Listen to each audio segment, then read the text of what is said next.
That as the president goes where he really hasn't gone, at least in this saga, taking some swings at the credibility of Christine Ford.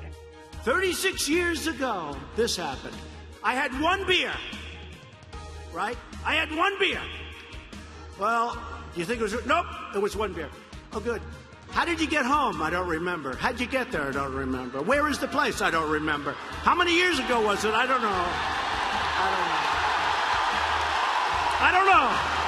Got a lot of criticism for that, but you could hear the crowd in Mississippi last night. Joining me now, Ben Shapiro, editor-in-chief of the Daily Wire and host of the Ben Shapiro Election Special, which is wildly popular Sunday nights on Fox. Ben, good to see you. Your thoughts on that first, on the president last night, kind of taking those swings at Christine Ford?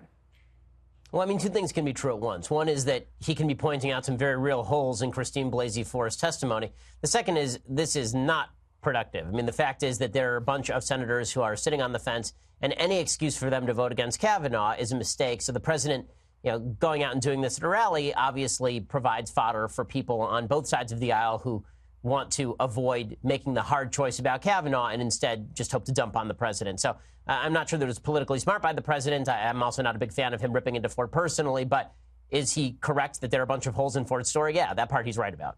He also raised the issue of men and young men and boys and the environment that they are in. And that prompted Alyssa Milano, who, as we all remember, was sitting behind Judge Kavanaugh as he answered the questions at the hearing with a notebook that said vote no on it. Here's what she had to say about, she basically says cry me a river when it comes to men. Watch this. Women, young people have had it difficult for generations and generations and generations, and we will not be silenced any longer. And if that means that men have a hard time right now, then I'm sorry. This is the way the pendulum has to shift. Ben. Well, I mean, it's kind of shocking to suggest that due process shouldn't apply to men. I mean, that is the essence of sexism, the idea that certain rules should not apply to people on the basis of their genetics. That's obviously discrimination of the highest order. But this is the world in which we now live, in which white men are presumed guilty because they are white men, because they're supposedly in a position of privilege. I wasn't aware that Brett Kavanaugh forfeited his presumption of innocence or due process of law simply because of the color of his skin or the nature of his genetics. Yeah, I mean, it's a very interesting argument. You look back at Clarence Thomas defending himself. He was an African-American man, a judge who wanted to sit on the court. And now you've got Brett Kavanaugh in this unique position, which I guarantee he never thought he would be in, where he's kind of, raising the flag for white men and saying that they, like everyone else, need to be treated on an individual basis on the facts that support them or the facts that go against them in every case. Yeah, well, mob rule is never a good idea. And the fact that Brett Kavanaugh has been turned into merely a white guy for purposes of this conversation by the left demonstrates that it really is the left that thinks in terms of race and sex rather than in terms of individual guilt or innocence. I mean, Cory Booker said that today, right? Cory Booker, we the have senator that, from Ben. New Jersey. Let's play that, Yep. and then we'll get your reaction to that. Go ahead. Ultimately, not whether he's innocent or guilty, this is not a trial, but ultimately, has enough questions be raised that we should not move on to another candidate. Your thoughts? I mean, I think that Cory Booker raises serious questions about his sanity nearly every day, but in order to oust him from the Senate, you would actually have to come up with evidence that he's insane, not merely the implication that he's a moron.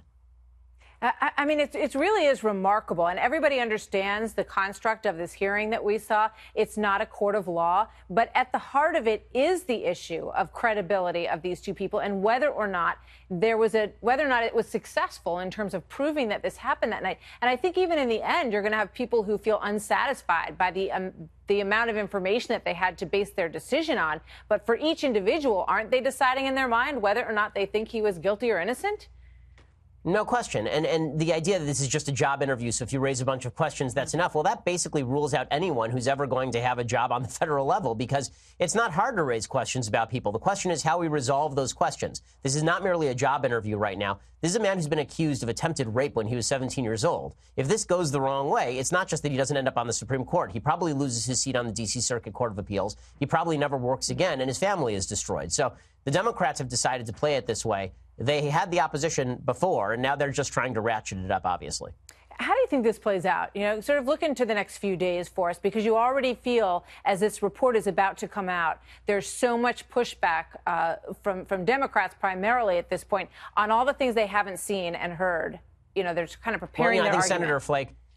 Senator Flake was basically gambling that by using this FBI report as sort of the final word, that this is going to get Murkowski and Collins on board. We'll see if he's right or not, because that's really what it comes down to. I think that there are a couple of red state blue senators who, like Manchin, who are in trouble and may need to vote in favor of Kavanaugh if the FBI report comes back as clean as it's probably expected to. But this is so partisan at this point that I think this goes along party lines, unless, again, one of those two senators shocks us. What concerns you about this whole thing as you take a seat back and you look at the big picture of it and the long-term implications for the country? Well, I mean, the partisan nature of Supreme Court hearings have been known since the Bork days. But what we're now seeing is that the willingness to believe an allegation so long as it's about your political opponent without any sort of corroborative evidence, it really does spell the end of civilized society. No good person is going to want to go into politics knowing that they could just be destroyed at a moment's notice by any allegation of any sort brought by anybody. And that's not even saying that Ford's non-credible. I mean, that's just suggesting that you need some corroboration in order for us to actually believe that somebody's life and career should be destroyed. Yeah, that's a tragic implication. Ben, thank you. Always good to see you.